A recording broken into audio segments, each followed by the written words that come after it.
பிரித்தானியாவில் சாரதிகளுக்கான graduated driving licence எனப்படும் புதிய படிமுறை சாரதி அனுமதி பத்திர விதிமுறைகள் அறிமுகம் செய்யப்பட உள்ளது. முதற்கட்டமாக எதிர்வரும் அக்டோபர் மாதம் முதல் வட அயர்லாந்தில் அறிமுகப்படுத்தப்பட உள்ளன. இவை வெற்றியளிக்கும் பட்சத்தில் இங்கிலாந்து, ஸ்காட்லாந்து மற்றும் வேல்ஸ் ஆகிய பகுதிகளுக்கு விரிவுபடுத்தப்படலாம் என பில் பிளாண்ட் ஓட்டுநர் பயிற்சி பாடசாலை தெரிவித்துள்ளது. சாரதி அனுமதி பத்திர பரீட்சைக்கு தோற்றுவதற்கு முன்னதாக பயிலுநர்கள் குறைந்தபட்சம் 6 மாதங்கள் மேற்பார்வையின் கீழ் வாகனம் ஓட்டி பழகியிருக்க வேண்டும். பரீட்சையில் சித்தியடைந்த பின்னரும் முதல் 2 ஆண்டுகளுக்கு குறிப்பிட்ட கட்டுப்பாடுகளுக்கு உட்பட்டே வாகனம் ஓட்ட முடியும்.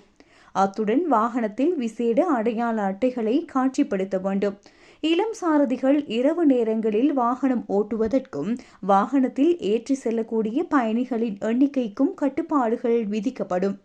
வீதி விபத்துக்களை குறைக்க இத்தகைய கட்டுப்பாடுகள் உதவும் என 63% சாரதிகள் நம்புவதாக ஆய்வுகள் தெரிவிக்கின்றன. தற்போது வட அயர்லாந்தில் மட்டும் அறிமுகமாகும் இந்த விதிகள் அங்கு விபத்துக்களை குறைப்பதில் வெற்றி கண்டால் முழு பிரித்தானியாவுக்குமான ஒரு முன்மாதிரியாக இது அமையும். தற்போது இங்கிலாந்து, ஸ்காட்லாந்து மற்றும் வேல்ஸ் பகுதிகளில் இத்திட்டத்தை அமுல்படுத்த உடனடி திட்டங்கள் ஏதுமில்லை என்றாலும் எதிர்கால மாற்றங்களுக்கு தயாராக இருக்குமாறு சாரதி பயிற்றுவிப்பாளர்கள் எச்சரித்துள்ளனர்.